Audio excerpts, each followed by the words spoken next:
10th standard தமிழில் 4th unit வரைக்கும் already கொடுத்துட்டோம். இது வந்து 5th 6th 7th 8th எல்லா யூனிட்டுமே கம்பைன் பண்ணி மொத்தமாக கொடுத்தாச்சு.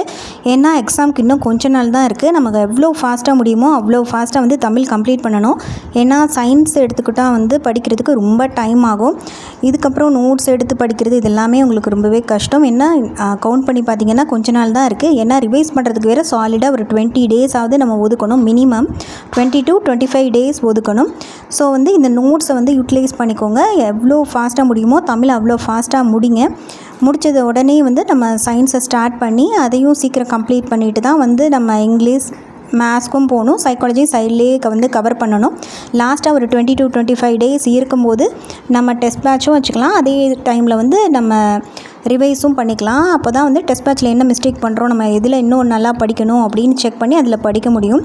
இது ஏன் நான் வீடியோவாக கொடுக்குறது இல்லைனா, வீடியோவாக வந்து நான் ரீட் பண்ணி கொடுத்தேன்னா ரொம்ப டைம் எடுக்கும். நீங்கள் நோட்ஸாக இந்த மாதிரியே நான் கொடுத்துட்டேன்னா நீங்கள் ஃபாஸ்ட்டாக படிச்சுக்கலாம். அதுக்காக தான் மெயினாக இந்த மாதிரி கொடுக்குறது. நம்ம ஃபாஸ்ட்டாக எல்லாமே முடிச்சுட்டு டெஸ்ட் பேட்சும் பண்ணிவிட்டு அதுக்கப்புறம் ரிவைஸும் பண்ணிடலாம். All the best.